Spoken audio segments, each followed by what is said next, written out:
Hello, this is Chaplain Greg Holden. I want to first of all wish all of you a Happy New Year. I hope and I feel that this year will be better in many ways than the one just passed. It's always up to us to deal with the opportunities with which we are presented, but I pray for and I envision a new and more enlightened society beginning to emerge from this one. This is January 2nd, and it is my father Larry's birthday. He would have been 93 today.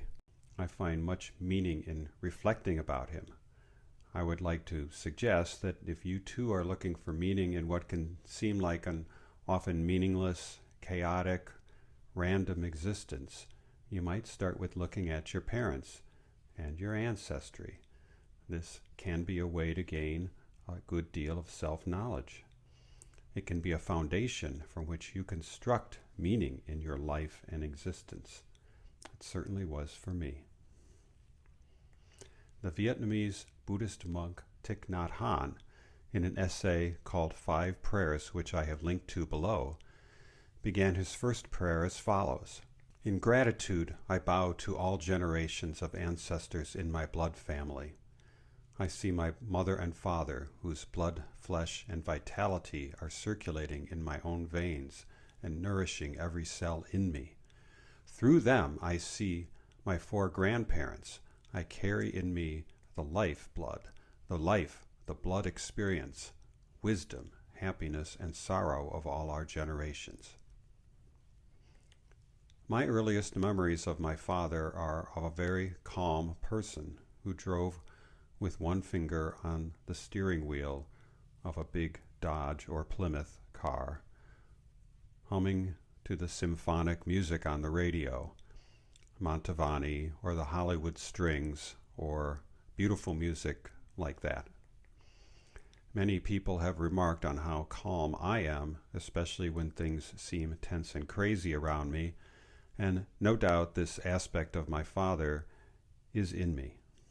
So are other qualities like irritability, especially when I'm tired, stubbornness, a quick temper, and an aloofness and aloneness from other people.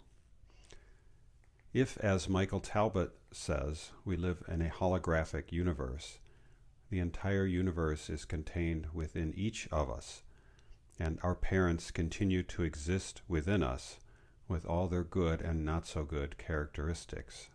Thich Nhat Hanh also says, I know that parents always love and support their children and grandchildren, although they are not always able to express it skillfully because of the difficulties they encounter. The second part of that sentence rings true. Some of my grandparents and their parents before them did not show love to their children, but that history affected my father and mother, and understanding that and accepting it and forgiving them was a great source of consolation and meaning for me when I began to look into my family history in my 20s and 30s.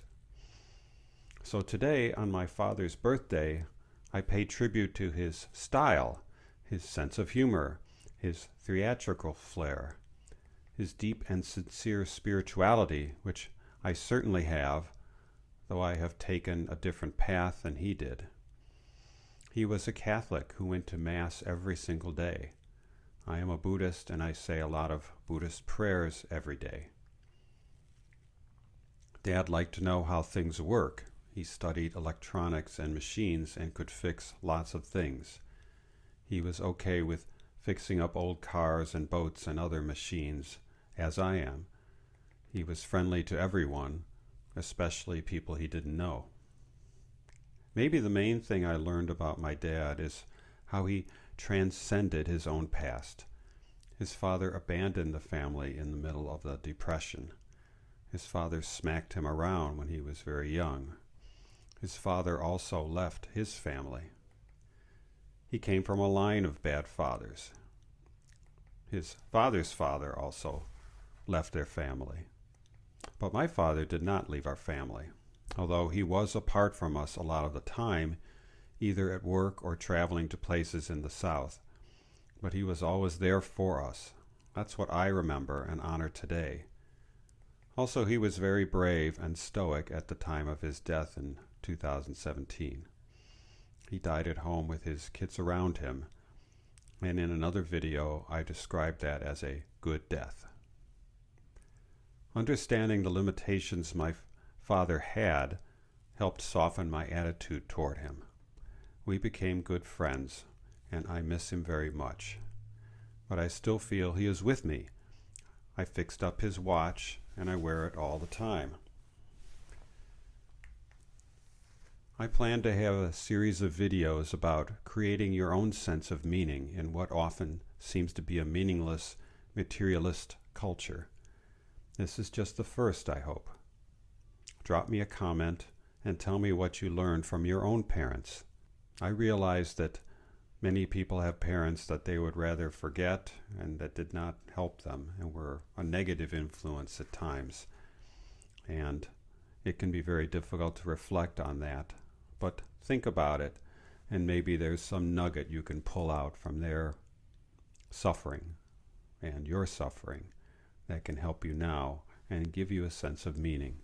Again, Happy New Year. Thanks for listening to this very brief note, and I'm Chaplain Greg Holden. Please subscribe and like this video. I bid you peace.